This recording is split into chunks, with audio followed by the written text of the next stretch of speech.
जैसे कि पिछले एपिसोड में हमने देखा था, शान नंदिनी पर बहुत ज़्यादा गुस्सा करता है और आने वाले एपिसोड में हम देखने वाले हैं यहाँ पर शान नंदिनी को जेल भिजवा देगा और पहुँच जाएगा अस्मिता के पास और उससे दोबारा उसे अपने प्यार का एहसास कराएगा। तो चलिए वीडियो को स्टार्ट करते हैं, क्योंकि आने वाला एपिसोड आपके दिल को छू लेने वाला है। लेकिन उससे पहले आपसे रिक्वेस्ट है, अगर आपने हमारे चैनल को सब्सक्राइब नहीं किया है तो कर लीजिए, ताकि आने वाली सभी अपडेट्स आपको मिलती रहें।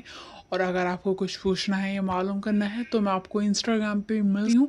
इंस्टाग्राम लिंक आपको डिस्क्रिप्शन में मिल जाएगा। और अगर आप हमारे फर्स्ट व्यूवर हैं तो देखते हैं कि आप हमारे लिए कितना लकी साबित होते हैं और हमारी वीडियो कितनी ज़्यादा ग्रो करती है वन डे में। तो आपके लिए भी हमारे पास एक छोटा सा सरप्राइज़ होगा, तो इसलिए आप भी आ जाइए इंस्टाग्राम पर। तो चलिए वीडियो को स्टार्ट करते हैं, क्योंकि आने वाले एपिसोड तो वैसे ही आपके दिल को छूने वाला है। स्टार्टिंग में हम देखते हैं नंदिनी को, जो शान से कह रही है कि शान, ये सब जो हुआ है ना, तो इसमें मेरी कोई गलती नहीं है, गलती तो तुम्हारी और अस्मिता की है। जो पूरा जिस प्यार के बारे में, जिनकी लव स्टोरी के बारे में पूरा कोलकाता शहर बात करता था, उन लोगों को तो खुद को अपने प्यार पर विश्वास नहीं रहा। उन्होंने खुद अपने बीच में दीवार खड़ी कर दी और मैंने ही तुम्हारे बीच में आग लगाई थी, और देखो चुटकी बजाते ही तुम लोगों के बीच में आग लग गई। और कहती है कि तुम लोगों की प्यार के आगे तो मेरा जुनून और मेरी जिद जीत गई। देखो ना, आज मेरी जिद की वजह से तुम मेरे पास हो, और शान तुम चाहे कितनी भी कोशिश करो, तुम्हें रहना तो मेरे ही साथ पड़ेगा। क्योंकि अब क्या होगा, अब तो कुछ नहीं हो सकता। अस्मिता की शादी तो हो चुकी है मिस्टर शेखावत से, और अब कुछ नहीं होने वाला शान। अब तो तुम्हें मेरे साथ ही अपनी ज़िंदगी गुजारनी होगी। तो यहाँ पर वो कहता है नहीं, ऐसा कभी नहीं हो सकता। मैं और अस्मिता कभी अलग नहीं हो सकते, क्योंकि जब तक शान जिंदा है ना, और शान की सांसों में सांस चल रही है, तो अस्मिता ही उसकी लाइफ में रहेगी, और कोई भी ना उन दोनों को अलग नहीं कर सकता। और कहता है तुम क्या, दुनिया की कोई ताकत भी ना शान और अस्मिता को अलग नहीं कर सकती। ये प्रेम कहानी ना इतनी जल्दी खत्म नहीं होने वाली। नंदिनी कहती है शान, अब इन सब चीज़ों का कुछ फ़ायदा नहीं होने वाला, क्योंकि अब तक तो उनकी फर्स्ट नाइट हो चुकी होगी और मिस्टर शेखावत ने अस्मिता को अपना बना लिया होगा। तो अब इस सब से ना कुछ फ़ायदा नहीं, कुछ हासिल नहीं कर पाओगे। तो यहाँ पर शान को गुस्सा आता है और कहता है कि मेरी पुष्टि सिर्फ मेरी है, और वो किसी गैर मर्द को ना अपने जिस्म पर टच नहीं करने देगी, और तुम ये लिख कर रख लो मेरी बात। तो तभी हम दूसरी तरफ देखते हैं अस्मिता को, जो मिस्टर शेखावत के पास आती है और उनसे कहती है कि मिस्टर शेखावत, मुझे आपसे बहुत ज़रूरी बात करनी है। तो यहाँ पर मिस्टर शेखावत कहते हैं कि कहिए अस्मिता, आपको मुझसे क्या बात करनी है। तो यहाँ पर वो उनसे कहती है कि मिस्टर शेखावत, मैं सारे धर्म निभाऊंगी, लेकिन बस एक पत्नी धर्म नहीं निभाऊंगी। और प्लीज़ मिस्टर शेखावत, मुझे पता है कि आप मेरी फीलिंग्स की बहुत कदर करते हैं और मैं आपकी बहुत इज्जत करती हूँ, और मुझे पता है कि आप मुझे फोर्स नहीं करेंगे इसके लिए। अब मिस्टर शेखावत क्या कहते इससे और क्या बोलते, उससे पहले अस्मिता कह देती है कि मिस्टर शेखावत, मैं तो अपनी लाइफ में अपने हिस्से का प्यार कर चुकी हूँ, और अब दोबारा इसे करना ना मेरे बस में नहीं है, और मैं दोबारा कर ही नहीं सकती हूँ मिस्टर शेखावत। और प्लीज़ आप मुझे समझने की कोशिश कीजिए, और प्लीज़ आप ना मुझे फोर्स मत कीजिए इसके लिए। ऐसा बोल देती है, फिर वहाँ से चली जाती है। उसके बाद जब चली जाती है अस्मिता, तो मिस्टर शेखावत को गुस्सा आता है। वो जितनी भी डेकोरेशन थी उनके रूम की, उन सबको उखाड़ने लगते हैं और सब तोड़ फोड़ कर देते हैं। उसके बाद कहते हैं कि मुझे पता है अस्मिता जी, आपके लिए सब चीज़ों से बाहर निकलना बहुत मुश्किल है, लेकिन हम भी आपसे वादा करते हैं कि जब शादी हो ही चुकी है ना, तो आपको हमसे प्यार भी हो जाएगा, और एक दिन खुद आप मेरे पास आएंगी और इस सबको एक्सेप्ट कर लेंगे अस्मिता जी, और हम उस दिन का ना बेसब्री से वेट करेंगे अस्मिता जी।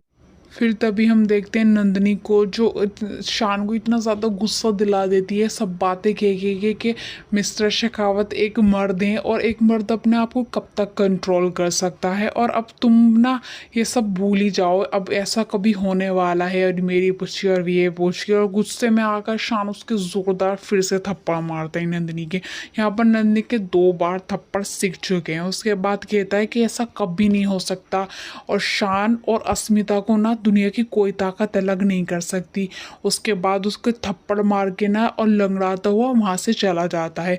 उसके बाद जब थप्पड़ लग ही गया था नंदिनी के, तो मौके का फ़ायदा उठाती है निवेदिता और पहुँच जाती है नंदिनी को जले पे नमक छिड़कने के लिए। उससे कहने लगती है कि नंदिनी अब ना कुछ नहीं हो सकता, अब ना आपकी हालत हमसे ना देखी नहीं जा रही।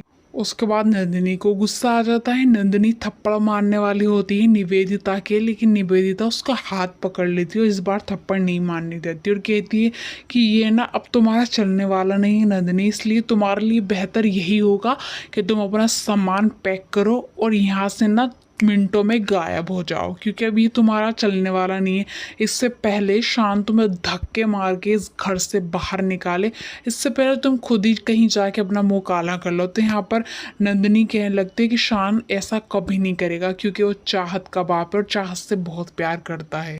तो यहाँ पर निवेदिता कहती है नहीं नंदिनी, ये तुम्हारी गलत फहमी है, क्योंकि मुझे लगता है कल का दिन ना तुम्हारे लिए, कल का सूरज ही तुम्हारे लिए बहुत बुरा साबित होने वाला। तभी हम देखते हैं सुबह हो जाती है। नंदिनी बहुत हंसी खुशी चाहत के साथ नीचे आ रही होती है अपने बेडरूम से उतर कर, लेकिन तभी हम देखते हैं गेट पर कोई आता है। जब गेट खुलता है तो वहाँ होते पुलिस वाले, उनके साथ कुछ और लेडीज पुलिस भी होती हैं। तो यहाँ पर पुलिस इंस्पेक्टर नंदिनी से कहते हैं कि हम आपको गिरफ्तार करने आए हैं, क्योंकि हमारे पास आपके खिलाफ कुछ सबूत हैं। तो यहाँ पर निवेदिता ये सुनकर तो बहुत खुश हो जाती है, क्योंकि उसे पता था कि ऐसे ही कुछ बड़ा होने वाला है। तो अभी शान आ जाता है। शान कहता है कि हाँ इंस्पेक्टर साहब, इसे गिरफ्तार कीजिए, क्योंकि मैं गवाह हूँ। मैंने खुद देखा है कि कैसे इसने अपनी कार से जो है कविता का एक्सीडेंट किया, और इसने मेरी बेटी को भी मारने की कोशिश की है, और एक बार नहीं बहुत बार मेरी बेटी को मारने की कोशिश की है, उसे नुकसान पहुंचाने की कोशिश की है, और मैं गवाही दूंगा। इसलिए मैं चाहता हूं कि आप इसे अरेस्ट करके ले जाइए। तो यहाँ पर नंदिनी को गुस्सा आता है। वो फिर कहने लगती है कि शान तुम ये क्या कर रहे हो शान, तुम ऐसा कैसे कर सकते हो मेरे साथ, तुम झूठ क्यों बोल रहे हो शान, तुम इतना बड़ा झूठ कैसे बोल सकते हो, तुम्हें शर्म नहीं आ रही शान। तो तभी यहाँ पर पुलिस ऑफिसर के पास पहुंच जाती है नंदिनी। वो उससे कहने लगते हैं कि नहीं, हमारे पास सीसीटीवी कैमरा फुटेज है और जिसमें वो साफ साफ नजर आ रहा है कि वो तुम थी और कार भी तुम्हारी थी नंदिनी। उसके बाद वो उसको अरेस्ट करने लगते हैं, उसके जो है हथकड़ी पहनाने लगते हैं। तो यहाँ पर नंदिनी रोने लगती है और कहती है कि शान तुम ऐसा कैसे कर सकते हो, तुम चाहत के बारे में तो सोचो, तुम एक माँ को उसकी बच्ची से कैसे अलग कर सकते हो। तो यहाँ पर शान कहता है कि उसे भी तो पता चलना चाहिए ना कि अगर कोई गलत करता है तो उसको सज़ा मिलती ज़रूर है।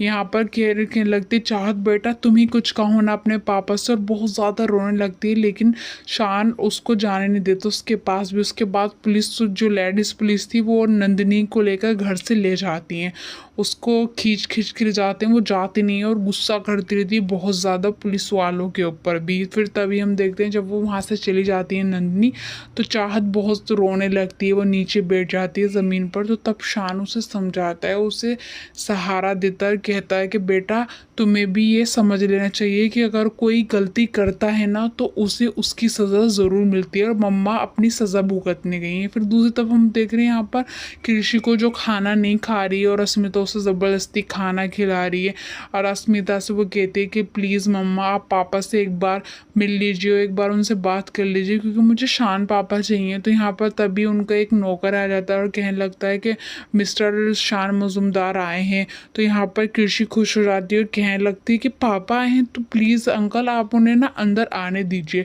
लेकिन तभी अस्मिता मना कर देती है और कहती है कि नहीं, उन्हें अंदर मत आने दीजिए, उनकी एंट्री इस घर में नहीं होगी। तो यहाँ पर कृषि को भी समझाने लगती है।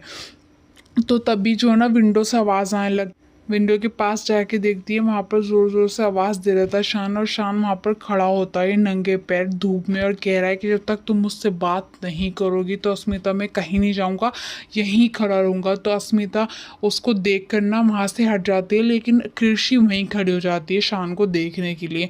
यहाँ फिर अस्मिता कृषि को सोचती है कि मैं कृषि को ना शान से नहीं मिलने दे सकती, वरना बहुत बड़ा अनर्थ हो जाएगा। उसके बाद कृषि कहती है, कृषि को डांटती भी है अस्मिता और कहती है कि प्लीज़ कृषि मैं तुम्हें वार्न कर रही हूँ कि तुम शान से मिलने नहीं जाओगी नीचे। उसके बाद वो कृषि उसे विंडो से खड़े होकर ही शान को हाई करने लगती है। फिर तभी हम देखते हैं अस्मिता गुस्से में आके बैठ जाती है शीशे के पास और अपने आप से बातें करने लगती है, कहती है कि शान तुमने ऐसा क्यों किया और अब तुम ये सब क्यों कर रहे हो शान, इन सब से कुछ फ़ायदा नहीं है, अब ऐसा नहीं हो सकता। उसके बाद अपने जब सिंदूर लगाने चलती है तो रुक जाती है, कहती है शान तुमने बहुत बड़ी गलती कर दी। उसके बाद शान कहता है कि अस्मिता जब तक तुम मुझसे बात नहीं करोगी तो मैं कहीं नहीं जाऊँगा, तुम्हें मुझसे बात करनी पड़ेगी और तुम चाहे कितनी भी कोशिश करो मुझे अपने दिल से नहीं निकाल सकती अस्मिता। यहाँ से जब तक नहीं जाऊँगा जब तक तुम मुझसे बात नहीं करोगी। उसके बाद अस्मिता आती भी है उसको देखने के लिए दोबारा खिड़की से, लेकिन आगे नहीं बढ़ती है, उससे बात नहीं करती। अब आगे क्या होगा, अस्मिता और शान की लव स्टोरी कैसा आगे बढ़ेगी या नहीं बढ़ेगी, ये सब पता चलेगा हमें आने वाले एपिसोड के साथ। लेकिन आप उससे पहले बताना मत भूलिए कि आपको वीडियो कैसी लगी, और वीडियो पसंद आई हो तो वीडियो को लाइक कर दीजिए और कमेंट करना तो बिल्कुल मत भूलिए। मिलते हैं अगली वीडियो में अगले एपिसोड के साथ, तब तक के लिए bye, take care and Allah.